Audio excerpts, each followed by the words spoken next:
Preparación, liderazgo y compromiso es lo que necesitamos para llevar a todo el mundo las buenas nuevas de salvación. Preparación para afrontar tiempos difíciles, liderazgo para impulsar su venida y compromiso para predicar de la palabra de Dios.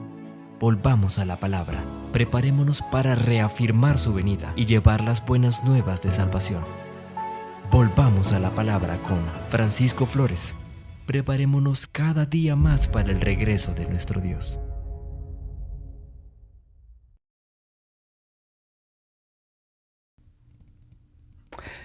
Me alegra poder saludarte una vez más y poder continuar el estudio del Evangelio de Lucas. Este es nuestro capítulo número 30 de la serie, no el capítulo 30 de Lucas, sino el capítulo 30 de la serie que tenemos estudiando desde hace unos 2 meses, el Evangelio de Lucas. Y estamos en el capítulo 8 y vamos a continuar con el capítulo 8 y lo más probable es que hoy terminemos el capítulo 8 del Evangelio para luego seguir en otro momento con el capítulo 9, etc. El Evangelio de Lucas, como si ustedes pueden mirarlo, si lo pueden revisar hasta el final, tiene de ver 24 capítulos, 24.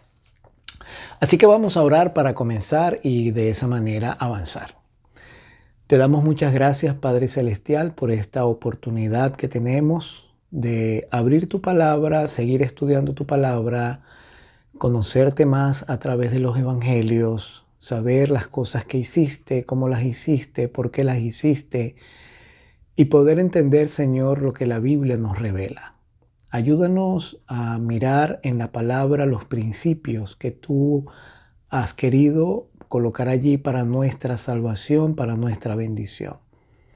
Ayúdanos, Padre, también a poder multiplicar este conocimiento con otros, a poder esparcir la semilla del Evangelio a otros corazones que necesitan. Atraviesa o coloca en nuestro camino las personas que quieren escuchar del Evangelio y danos también, Señor, de tu Espíritu, la sabiduría necesaria, la inteligencia para poder alcanzar esos corazones. No estamos viviendo en tiempos fáciles. Son tiempos difíciles, Señor, son tiempos llenos de mucha agitación. Estos son tiempos llenos de mucha distracción también. Son tiempos en los cuales somos conscientes, Señor, que un teléfono celular ha robado el tiempo, la atención, las energías de mucha gente en el mundo.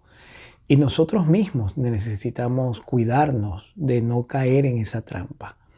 Por lo tanto, Padre, pedimos tu bendición y que el Espíritu Santo, como tú lo has prometido, al abrir tu palabra, pueda enseñarnos la verdad y ayudarnos a conocerte más, porque como dice San Juan 17:3, esta es la vida eterna, que te conozcan, el único Dios verdadero, y a Jesucristo, a quien has enviado.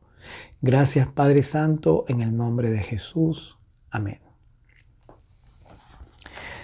Muy bien, Evangelio de Lucas, capítulo 8. Me alegra tenerte del otro lado de la pantalla.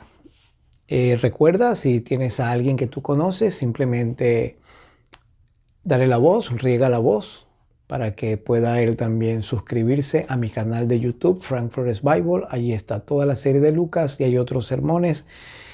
Ayúdanos dándole un like al sermón si es de tu gusto, o un dislike, o hacer algún comentario, y nosotros entonces te contestaremos acerca de tu inquietud. La última vez que estuvimos hablando acerca del Evangelio de Lucas, estudiamos la parábola del sembrador y la concluimos.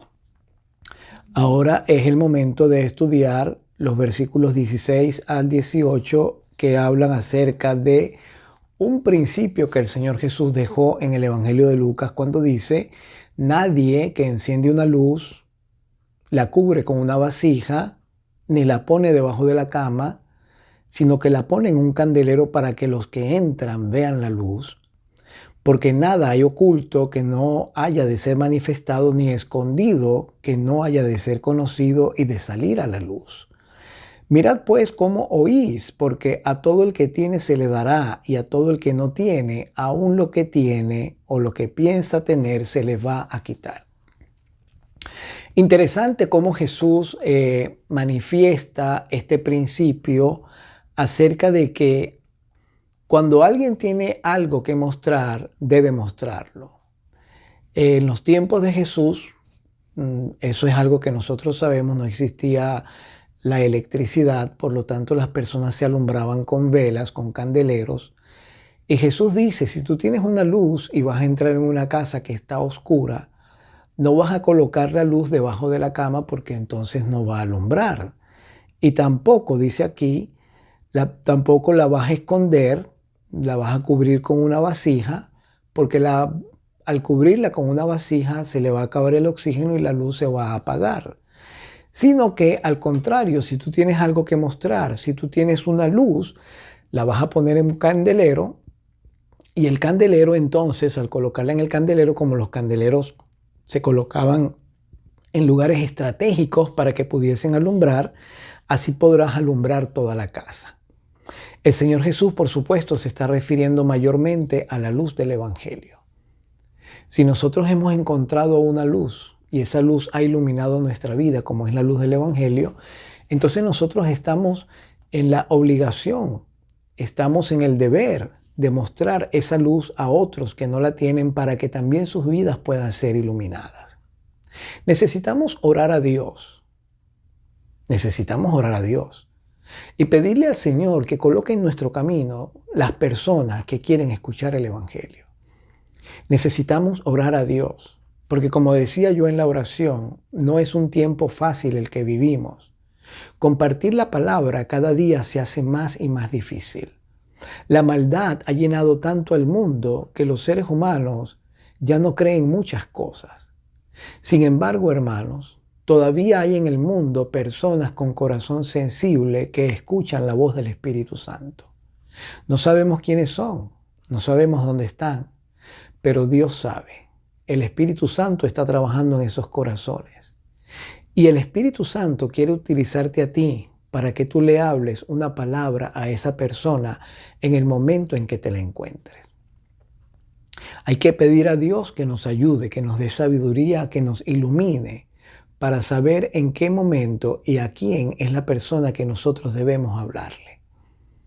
Así que hagamos ese ejercicio y oremos a Dios y pidamos al Señor que ponga en nuestro camino las personas que necesitan escuchar del Evangelio y que nos dé palabras de sabiduría para poder alcanzar ese corazón. Dice el Señor que no hay nada oculto que no se pueda manifestar, porque todo lo que hay oculto ha de ser manifestado. Dice el libro de Eclesiastés, en el capítulo 12, dice el libro de Eclesiastés, en el versículo 14, porque Dios traerá toda obra a juicio juntamente con toda cosa encubierta, sea buena o sea mala. Lo que quiere decir la Biblia, hermanos, es que en el mundo, si bien es cierto que nosotros podemos hacer cosas que otros no ven, todo va a salir a la luz. Y lo importante aquí ahora es que tú y yo seamos sinceros, seamos honestos con nosotros mismos y también con Dios. Y al hablar con Dios, le expresemos al Señor todo aquello que hay en nuestro corazón, de tal manera que nosotros podamos saber que todas nuestras cosas, si son pecados, han sido perdonados. Hay cosas que de repente nosotros hacemos y no sabemos, no entendemos que esas cosas podrían haber ofendido a alguien más, podrían haber causado que algún alma se descarríe de la verdad. Aún hay pecados que nosotros de repente no los conocemos y necesitamos pedirle al Señor que nos ayude y que nos perdone aún aquellas cosas que nosotros pensamos o que no sabemos que han sido causa de perdición para otros. Hay cosas que definitivamente sabemos que lo son, pero hay otras que no. Y una vez que tú has hablado con Dios, y una vez que tú te has arrepentido y has confesado y has dejado que aquello que estaba oculto saliera a la luz y se lo confiesas al Señor, puedes estar tranquilo que el Señor te ha perdonado y puedes seguir tu vida adelante tranquilo. Porque Dios, hermano, el Señor dice que todo el que Él todo el que viene a Él, Él no lo echa fuera, sino que lo deja llegar. Así que mi hermano, yo te invito, en primer lugar, para que coloques la luz del Evangelio a la altura que debe estar colocada para que otros puedan beneficiarse de su luz. Y también te invito a que puedas tener un corazón abierto y honesto y sincero delante de Dios, de tal manera que todo aquel que pueda conocerte te conozca tal cual como tú eres. Sigue el Evangelio diciendo: entonces su madre y sus hermanos vinieron a él, pero no podían llegar hasta él por causa de la multitud, y se le avisó diciendo: tu madre y tus hermanos están fuera y quieren verte. Él entonces respondiendo les dijo: mi madre y mis hermanos son los que oyen la palabra de Dios y la hacen. Estas palabras suenan así como un poco duras de parte de Jesús. Suenan así como tan duras como aquel momento cuando Jesús en las bodas de Caná fue abordado por su madre y le dijo: no tienen vino. Y Jesús le contestó a su madre: ¿qué tienes conmigo, mujer? Aún no ha llegado mi hora. Pareciera que hay momentos en la vida de Jesús cuando Él habla de una forma directa y un poco fuerte. Sin embargo, hermanos, cuando nosotros revisamos el texto, entendemos qué es lo que Jesús está diciendo. Este texto, para empezar, nos está diciendo que Jesús tenía otros hermanos. Porque la Biblia dice clarito, muy claramente, se le avisó diciendo: tu madre y tus hermanos están fuera y quieren verte. Parecía que había pasado algún tiempo sin que la madre y los hermanos de Jesús lo pudiesen ver. Y el Señor Jesús contestó: mi madre y mis hermanos son los que oyen la palabra de Dios y la hacen. En otra oportunidad, en otro evangelio, se registra que Jesús dijo: el que ama padre o madre más que a mí no es digno de mí, y el que ama hermanos o tierras o amigos o familiares más que a mí no es digno de mí. Y aquel que no toma su cruz y sigue en pos de mí, dijo el Señor Jesús, no es digno de mí.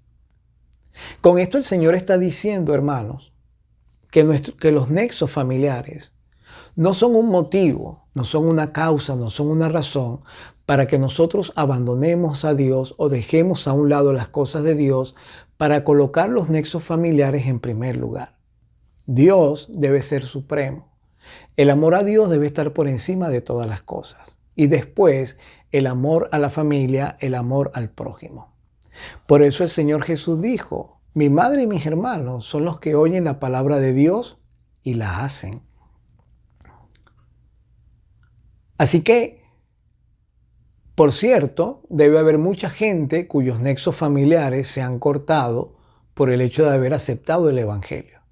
Debe haber personas que están escuchando ahora mismo este estudio que tendrán amigos o familiares que se han alejado de su vida por causa del Evangelio, simplemente porque ellos han decidido seguir al Señor Jesús.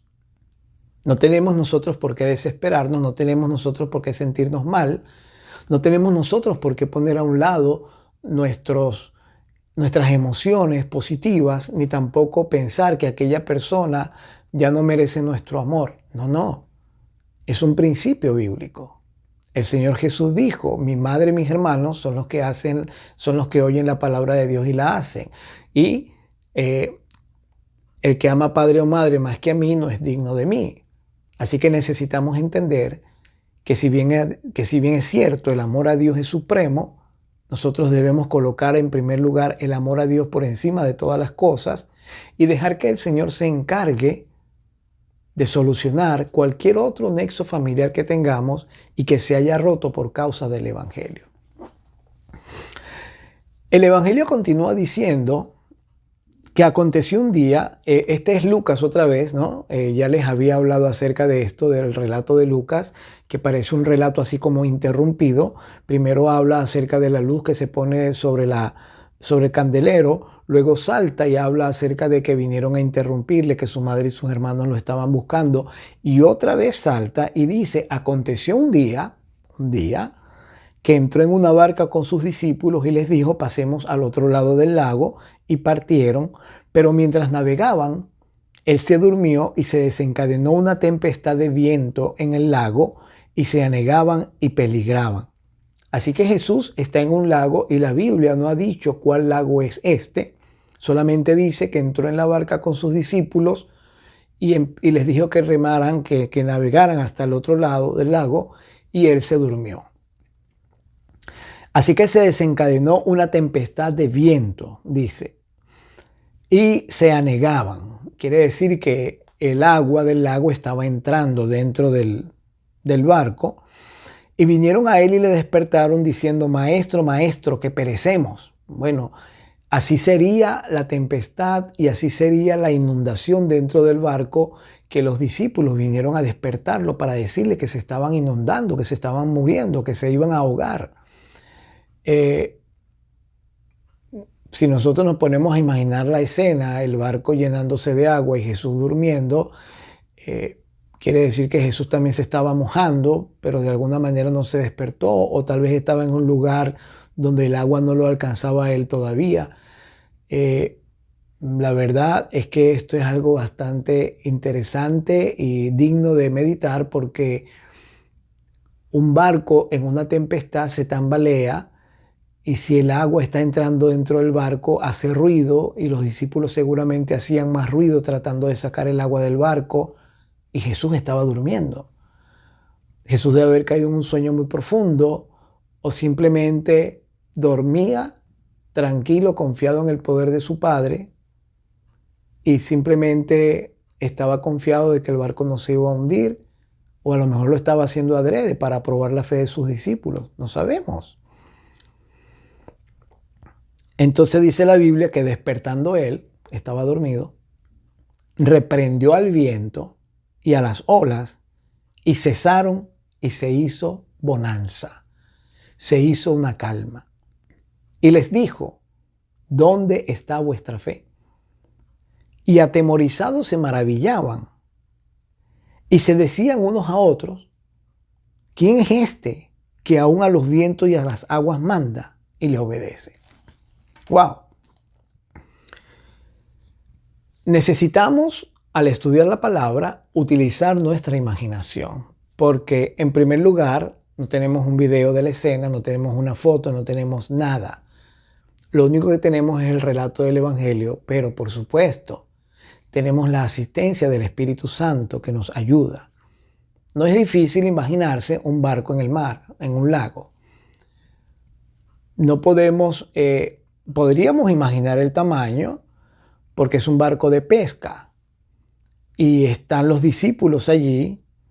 Ahí dice con sus discípulos, a lo mejor estaban los 12 discípulos, así que si estaban los 12 discípulos y era un barco, podemos imaginarnos un tamaño de un barco donde caben 12 personas más uno que es Jesús, son 13, y podemos imaginarnos ese barco navegando sobre un lago.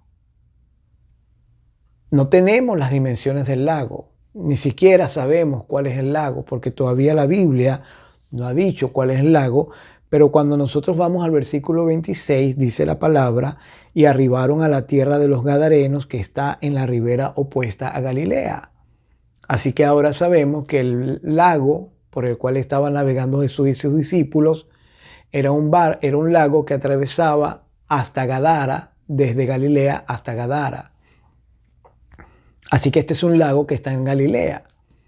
Y cuando uno mira este pasaje, por ejemplo, en Mateo, en el capítulo 8, cuando uno mira el pasaje en Mateo capítulo 8, vamos para allá, vamos a buscar ese texto y vamos a leer los versículos 23 en adelante. Vamos a cotejar el texto con otro pasaje bíblico para poder aclarar acerca de esto un poquito. Entrando en la barca, sus discípulos le siguieron, y aquí que se levantó en el mar, ahora Mateo lo llama mar, una tempestad tan grande que las olas cubrían la barca, pero él dormía. Y vinieron sus discípulos y le despertaron diciendo: Señor, sálvanos que perecemos. Y él les dijo: ¿por qué teméis, hombres de poca fe? Entonces, levantándose, reprendió a los vientos y al mar, y se hizo grande bonanza. Y los hombres se maravillaron diciendo: ¿qué hombre es este que aún los vientos y el mar le obedecen? Y luego dice el versículo 28, cuando llegó a la otra orilla, a la tierra de los Gadarenos, vinieron a su encuentro dos endemoniados. Así que entonces, una vez más, el Evangelio nos está diciendo, el Evangelio de Mateo, que no da el nombre del lago, que lo llama mar. Dice que el mar, al atravesar ese lago o ese mar, llegaron a la tierra de los Gadarenos. Cuando nosotros vamos al libro de Marcos y vamos al capítulo 4, el Evangelio según San Marcos en el capítulo 4, dice allí en el versículo 35, empezando en el versículo 35, dice, aquel día cuando llegó la noche les dijo, pasemos al otro lado. Ahora entendemos, esto es un detalle que no dice Lucas, esto es un detalle que nos dice Mateo, es de noche y van a pasar el lago de noche. Y despidiendo a la multitud le tomaron como estaba en la barca y había también con él otras barcas, pero se levantó una gran tempestad de viento y echaba las olas en la barca de tal manera que ya se anegaba. Y él estaba en la popa durmiendo sobre un cabezal y le despertaron y le dijeron, maestro, ¿no tienes cuidado que perecemos? Ahora Marcos añade que él estaba en la popa sobre un cabezal. Y levantándose reprendió al viento y le dijo al mar, calla, enmudece. Otro detalle que Lucas o Mateo no añaden. Y cesó el viento y se hizo grande bonanza y les dijo, ¿por qué estáis así amedrentados? ¿Cómo no tenéis fe? Entonces temieron con gran temor y se decían el uno al otro, ¿quién es este que aún el viento y el mar le obedecen? Y luego dice capítulo 5 de Marcos, el versículo 1, vinieron al otro lado del mar a la región de los Gadarenos. Así que tenemos los detalles casi que completos acerca de la experiencia que tuvo Jesús con sus discípulos al pasar el lago que llevaba a Gadara, a la tierra de los Gadarenos. Juan no relata esta anécdota de la vida de Jesús, solamente Mateo, Marcos y Lucas. Y ahora entendemos que era de noche, ahora entendemos que había otras barcas, ahora entendemos que Jesús dormía en la popa del barco, que estaba sobre un cabezal, y ahora entendemos que la tempestad era grande y que el barco se estaba hundiendo. Y Jesús les dijo, ¿dónde está vuestra fe? Eso fue lo que el Señor Jesús les dijo. Primero les dijo, pasemos al otro lado del lago. Se quedó dormido y después les dijo, ¿dónde está vuestra fe? Ellos estaban asustados. Era de noche, había una tempestad, se estaba hundiendo el barco. Seguramente no veían mucho porque era de noche, no sabían dónde estaba el agua, no sabían cuánta agua había en el barco. Eran pescadores, por supuesto. Estaban acostumbrados a esto. Pero si ellos pensaban que se estaban hundiendo, entonces era bien grave el asunto. Jesús se levantó y les preguntó, ¿dónde está vuestra fe?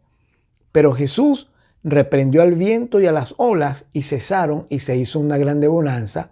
En el Evangelio de Marcos, él dice que Jesús reprendió al viento y a las olas y les dijo, calla, enmudece. Aunque pareciera una anécdota más en la vida de Jesús, necesitamos pensar en los detalles de lo que Jesús hizo. Porque Jesús ordenó a dos elementos de la naturaleza a que se callaran, a que ya no hicieran más escándalo. Es como que Jesús, cuando Satanás vino a tentar a Jesús en el desierto, Satanás le dijo a Jesús, dile a las piedras que se conviertan en pan. Nosotros estamos aquí frente a una situación que es inédita, podría ser causa de asombro, como lo fue para los discípulos. ¿Cómo puede alguien hablarle a la naturaleza y que la naturaleza obedezca? El viento y el mar, además de las piedras, los árboles, etc., son elementos naturales que Dios ha creado. Jesús es el Hijo de Dios. Él es el autor de la creación.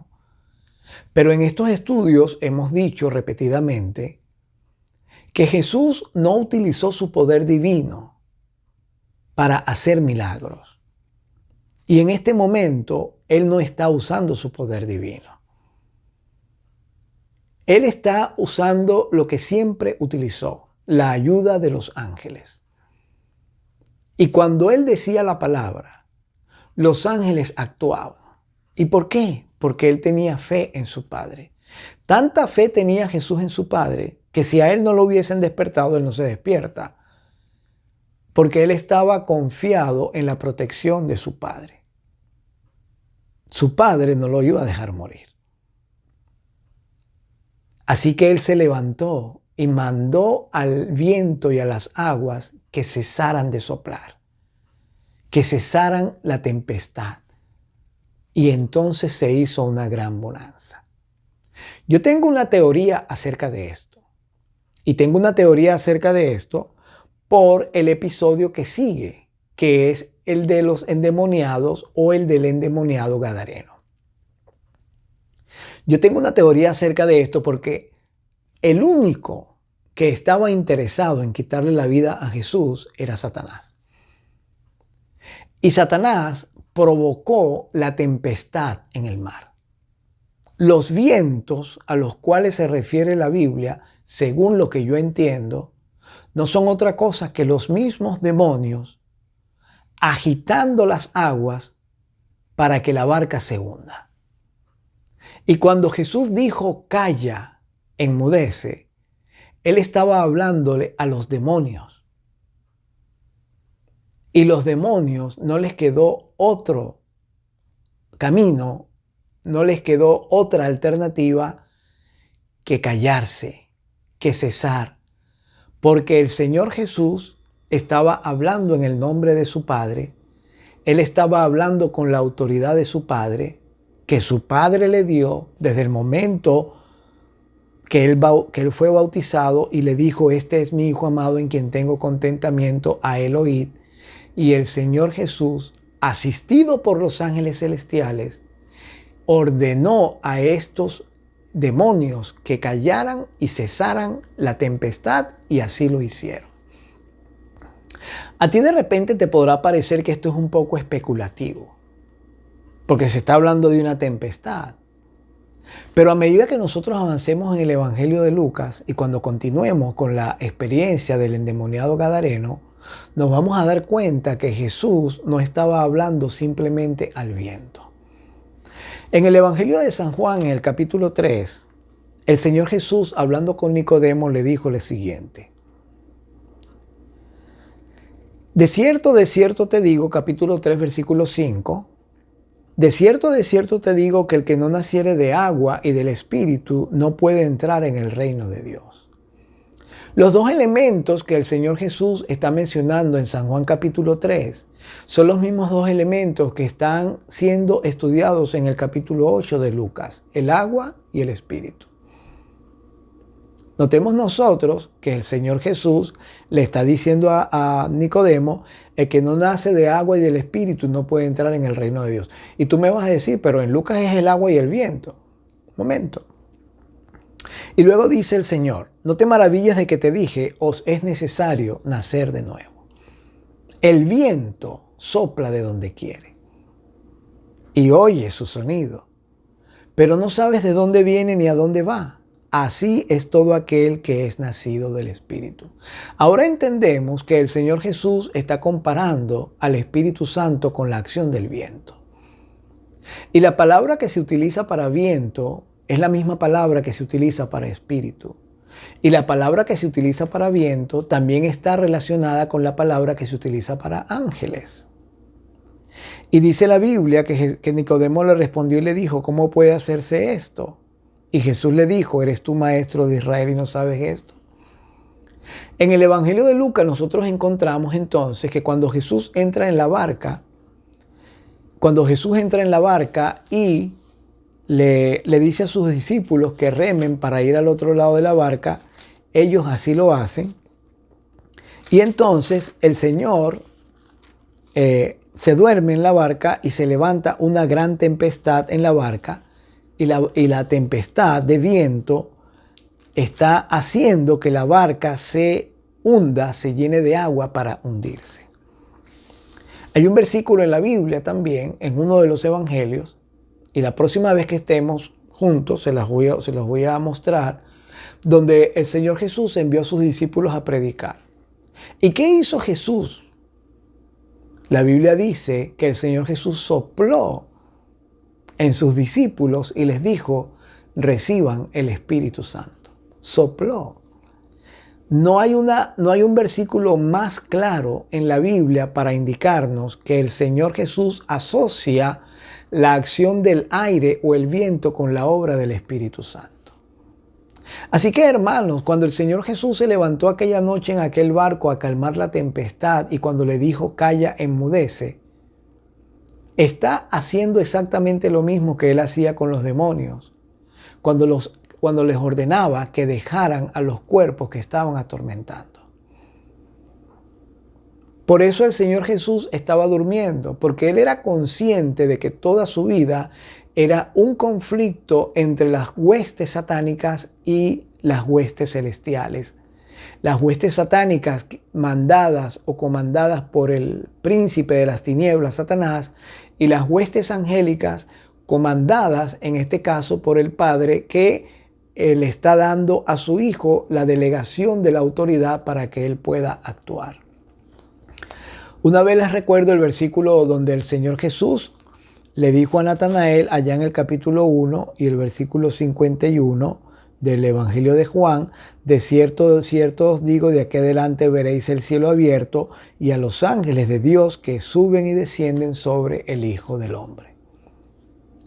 Mi querido amigo y hermano, mi querido apreciado hermano que estás al otro lado de la pantalla, es necesario que nosotros, al estudiar la palabra, investiguemos bien y cotejemos los textos y analicemos el trasfondo de las conversaciones y las anécdotas de Jesús para que de esa manera podamos percibir qué es lo que realmente está pasando en el texto.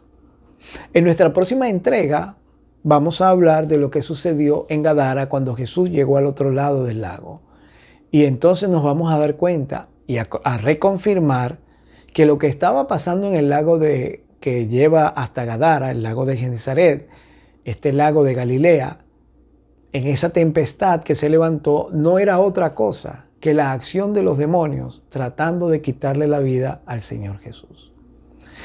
Que el Señor nos ayude y nos bendiga y que podamos nosotros ser conscientes del conflicto en el cual estamos sumidos, que es un conflicto entre las huestes satánicas y las huestes celestiales. Y que podamos nosotros tener fe y confiar que el Padre Celestial, Él tiene la potestad y la autoridad para enviar a sus ángeles a nuestro lado y de esa manera proteger nuestros caminos. No olvidemos, como lo hemos dicho en estos estudios, que el Espíritu Santo trabaja a través de los ángeles celestiales y esa es la forma como el Señor nos acompaña cada día. Vamos a orar. Padre bueno y santo, gracias, Señor, te damos por esta nueva anécdota de la vida de Jesús que hemos encontrado en el Evangelio de Lucas. Ayúdanos, Padre Celestial, a poner siempre la luz del Evangelio en lo más alto de nuestra vida para que pueda iluminar a otros. Pon en nuestro camino a aquellas personas que necesitan escuchar de tu palabra y danos la sabiduría necesaria, como dice Santiago, para que de esa manera podamos hablar a la persona interesada tus palabras con la mejor disposición y con una inteligencia que venga del cielo. Ayúdanos a pensar, Señor, que en esta vida todo lo que está oculto va a salir a la luz.